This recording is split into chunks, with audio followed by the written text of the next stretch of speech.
Railway मंत्री अश्विनी वैष्णव यांनी आज मुंबईत वांद्रे कुर्ला संकुलात बुलेट ट्रेनच्या प्रगतीचा आढावा घेतला। वैष्णव यांनी बांधकाम ठिकाणांना भेट देऊन अभियंते आणि अधिकाऱ्यांशी संवाद साधला। महत्त्वाकांक्षी मुंबई अहमदाबाद बुलेट ट्रेन प्रकल्प वेळेत पूर्ण करण्यासाठी सरकार वचनबद्ध असल्याचं त्यांनी स्पष्ट केलं। देशाच्या रेल्वे पायाभूत सुविधा प्रकल्पांत कायापालट घडवण्याच्या दृष्टीनं अर्थकारण आणि दळणवळणाला चालना देण्यासाठी हा प्रकल्प महत्त्वपूर्ण असल्याचं वैष्णव यांनी सांगितलं।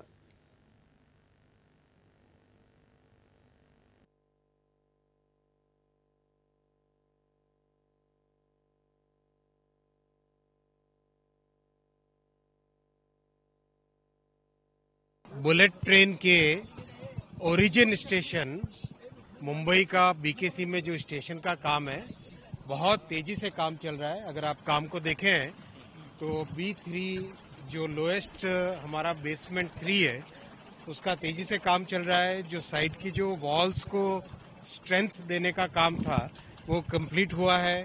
अब स्टेशन की वॉल्स बननी चालू हो गई है।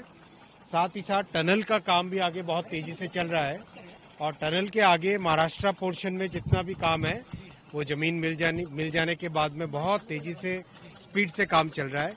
ये स्टेशन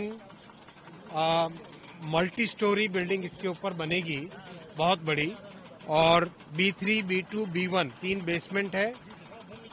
B3 में गाड़ियां रहेंगी, B2 में ऑपरेशनल वर्क रहेगा और B1 और ग्राउंड लेवल पे आके पैसेंजर्स स्टेशन के अंदर एंटर होंगे। अश्विनी वैष्णव यांनी नवी मुंबईत जुईनगर इथे यार्ड, सिग्नल आणि दूरसंचार कामांचीही पाहणी केली। त्यानंतर त्यांनी पुणे स्थानकात पुणे जोधपूर गाडीला तसंच MGR चेन्नई सेंट्रल ते जोधपूर गाडीला हिरवा कंदील दाखवला। मुख्यमंत्री देवेंद्र फडणवीस यांनी पुणे ते मुंबई नव्या वंदे भारत गाडीची मागणी केली असून ती आपण पंतप्रधानांपर्यंत पोहोचवू असं आश्वासन त्यांनी यावेळी दिलं। पुणे रेल्वे क्षेत्राचा विकास करण्यासंबंधीची विविध माहिती देखील त्यांनी यावेळी दिली। देशातल्या 1000 रेल्वे स्थानकांचा कायापालट आणि पुनर्विकास केला जात असून 34,000 किलोमीटरचे नवे रेल्वे मार्ग घातले जात असल्याचंही वैष्णव यांनी यावेळी सांगितलं।